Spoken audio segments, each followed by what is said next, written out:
혹시 박종인 작가의 수필집 이불 읽어보셨나요?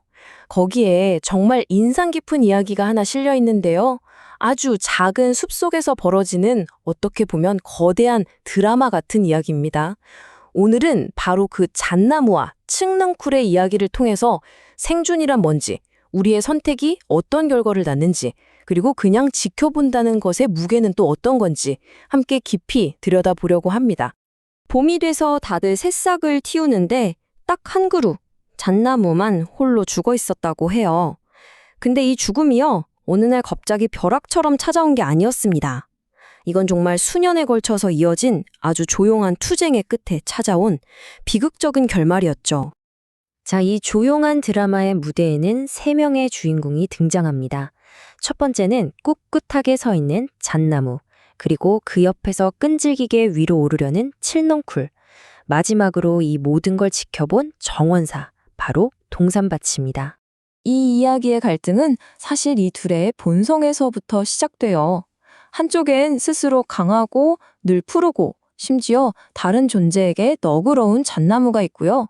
다른 한쪽엔 혼자서는 설 수 없으니까 어떻게든 살아남으려는 강한 의지를 가진 칡넝쿨이 있죠. 이 서로 너무나 다른 본성이 만나면서 비극이 시작된 겁니다. 그럼 먼저 이 이야기를 칡넝쿨의 입장에서 한번 따라가 볼까요? 우리는 보통 칡넝쿨을 다른 나무들을 해치는 좀 나쁜 존재로만 생각하기 쉽잖아요? 과연 그게 전부였을까요? 칡넝쿨이 이렇게 말하는 것 같아요.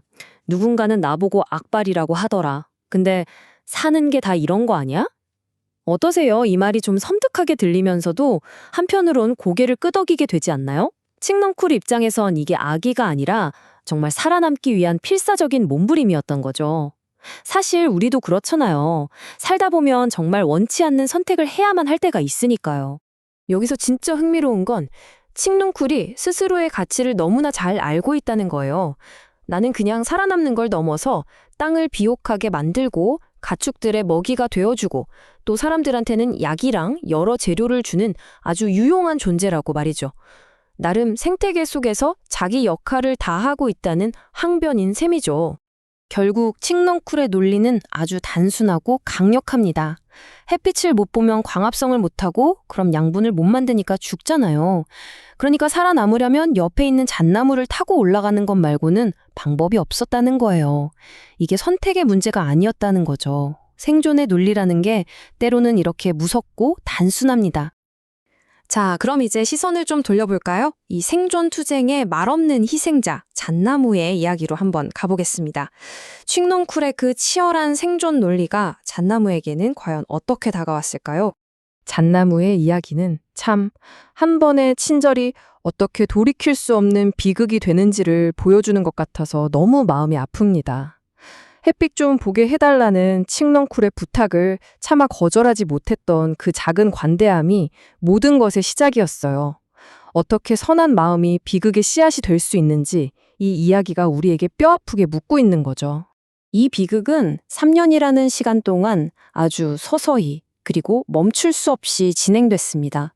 3년 전 햇빛을 그리워하는 칡넝쿨을 향한 작은 동정심으로 시작됐던 일이 2년 전에는 온몸을 뒤덮는 무거운 짐이 됐고요.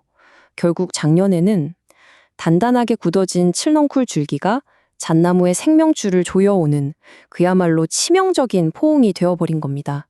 잣나무가 겪었을 고통의 핵심이 바로 이거예요. 내가 도와줬던 바로 그 존재 때문에 생명의 근원인 햇빛을 완전히 차단당하고 서서히 말라 죽어가는 걸 그저 무력하게 느낄 수밖에 없었던 거죠. 자, 이제 마지막 인물입니다. 이 모든 과정을 지켜본 유일한 인간, 동산바치의 시점으로 가보겠습니다. 그는 그냥 목격자일까요? 아니면 어쩌면 이 비극의 최종 책임자일 수도 있지 않을까요? 그의 후회는 이 한마디에 다 담겨 있어요. 문제가 점점 커지는 걸 분명히 봤는데도 제때 행동하지 않은 자기 자신에 대한 깊은 자책이죠. 결국 잣나무가 완전히 죽고 나서야 톱을 들고 나타난 자기 모습이 얼마나 어리석었는지 깨달은 겁니다. 여기서 가장 마음 아픈 부분이 바로 이겁니다. 동산바치가 상황을 몰랐던 게 아니에요. 칡넝쿨이 잣나무를 감고 있는 걸 분명히 봤거든요. 근데 그냥 설마 괜찮겠지 하고 지나친 거죠. 바로 그 작은 방관, 그 무심함이 결국엔 한 생명을 죽음으로 몰아넣은 거예요. 생각해보면 우리 주변에서 일어나는 많은 문제들도 혹시 이런 식으로 시작되는 건 아닐까요? 괜찮겠지 하는 그 마음에서요. 결국 숲속 잣나무와 칠넝쿨의 이 짧은 이야기는 우리 자신을 비추는 거울과도 같아요. 이 이야기를 통해 우리는 과연 무엇을 배울 수 있을까요? 박종인 작가는 이 자연 속 드라마를 통해서 생존이라는 본능, 또 친절히 낳은 예상치 못한 결과, 그리고 어떤 상황을 그저 지켜보는 것만으로도 생기는 도덕적 책임에 대해서 이야기하고 싶었던 것 같습니다. 숲속에서 벌어진 이 작은 비극이 결국엔 경쟁하고 또 함께 살아가는 우리 인간 사회의 관계에 대한 깊은 생각으로 우리를 이끌어주는 거죠. 자, 이제 마지막 질문을 여러분께 한번 드려보겠습니다. 여러분의 삶과 관계 속에서 나는 과연 누구에 가까울까요? 때로는 내 것을 내어주다가 결국 고통받는 잣나무인가요? 아니면 살기 위해 어쩔 수 없이 누군가를 힘들게 하는 칡넝쿨인가요? 그것도 아니면 문제를 알면서도 제때 나서지 못하고 뒤늦게 후회하는 동선받치는 않을까요? 이 이야기를 통해서 한 번쯤 스스로를 돌아보는 계기가 되셨으면 좋겠습니다.